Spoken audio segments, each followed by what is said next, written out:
तो प्लीज़ आज की वीडियो को आप शुरू से लास्ट तक देखना। जो छात्र चैनल पर पहली बार आया है वो चैनल को सभी छात्र सब्सक्राइब करके बेल आइकन ऑन कर देना, ताकि आपको अगली वीडियो का नोटिफिकेशन सबसे पहले मिलता रहे।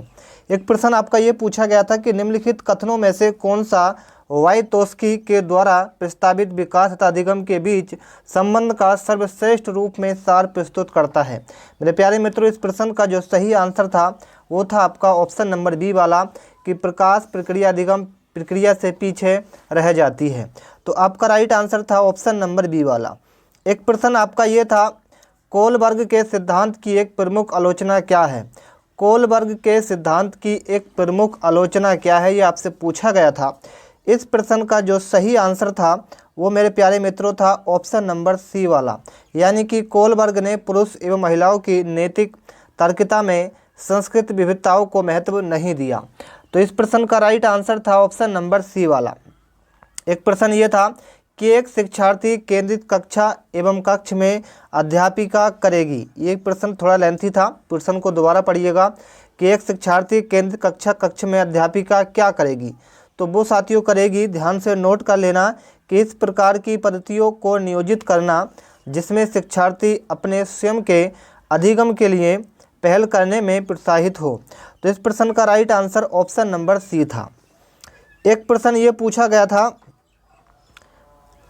कि गार्डन ने बहुबुद्धि के सिद्धांत के अनुसार वह कारक जो व्यक्ति के आत्मबोध हेतु सर्वाधिक योगदान देना वह क्या हो सकता है, ये पूछा गया था। बहुत अच्छा प्रश्न था जी। इस प्रश्न का राइट आंसर था अंत व्यक्तित्व। क्या था साथियों? अंत व्यक्तित्व। यानी कि गार्डन की बहुबुद्धि के सिद्धांत के अनुसार वह कारक जो व्यक्ति के आत्मबोध हेतु सर्वाधिक योगदान देना वह क्या हो सकता है, तो वो हो सकता है अंत व्यक्तित्व। ठीक है। एक प्रश्न ये था,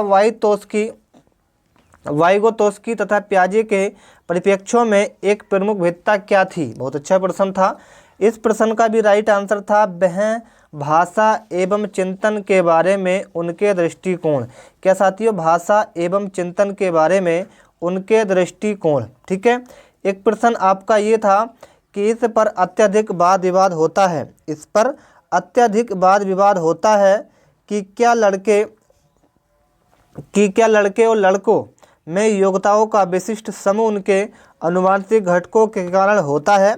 इस संदर्भ में निम्नलिखित में से आप किससे अधिक सहमत हैं। बहुत अच्छा प्रश्न था कि इस पर अत्यधिक वाद विवाद होता है कि क्या लड़कों एवं लड़कियों में योग्यताओं का विशिष्ट समूह उनके आनुवंशिक के कारण होता है। इस संदर्भ में निम्नलिखित में से आप सबसे अधिक सहमत जो है वो किस पर हैं। तो साथियों इस प्रश्न का भी राइट आंसर था ऑप्शन नंबर क्या था साथियों? सी वाला, यानी कि सभी लड़कियों में कला विशेषों के लिए अंतर्निहित प्रतिभा होती है, जबकि लड़के आक्रामक खेलों में बेहतर प्रदर्शन के लिए आनुवंशिक रूप से तैयार होती हैं। ठीक है। एक प्रश्न आपका ये था कि एक अध्यापिका ये सुनिश्चित करना चाहती है कि वे उसके विद्यार्थी आंतरिक रूप से प्रेरित हों। इस संदर्भ में वह क्या करेगी। तो एक अध्यापिका क्या इस चीज़ को लेकर क्या अपना संदर्भ प्रस्तुत करेगी। तो इस प्रश्न का राइट आंसर आपको बताते हैं कि अंतिम परिणाम पर ध्यान देना के बजाय व्यक्तिगत रूप से बच्चों की अधिगम प्रक्रिया पर ध्यान देना। अंतिम परिणाम पर ध्यान देने के बजाय व्यक्तिगत रूप से बच्चों की अधिगम की प्रक्रियाओं पर ध्यान देना। तो आपका राइट आंसर था ऑप्शन नंबर बी वाला। एक प्रश्न आपका ये था, ध्यान से नोट करिएगा, कक्षा परीक्षणों में अच्छा प्रदर्शन करने में एक बच्चे की असफलता हमें इस विश्वास की तरफ ले जाती है कि पाठ्यक्रम, शिक्षण पद्धति तथा आकलन प्रक्रियाओं पर विचार करने की आवश्यकता हो। ठीक है। तो इस प्रश्न का राइट आंसर आप सभी का था ऑप्शन नंबर बी वाला। एक प्रश्न आपका ये था कि आपकी कक्षा में कुछ बच्चे हैं जो गलतियां करते हैं।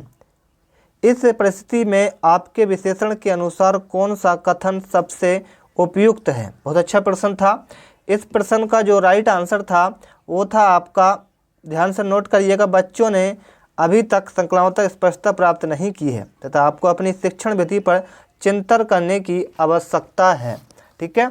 बहुत अच्छा प्रश्न था, काफ़ी इम्पोर्टेंट प्रश्न था। एक प्रश्न और था, ध्यान से नोट करिएगा कि एक विद्यार्थी एक प्रकरण में मुख्य बिंदुओं को रेखांकित करती है, उसका एक दृश्यात्मक प्रस्तुतिकरण बनाती है तथा प्रकरण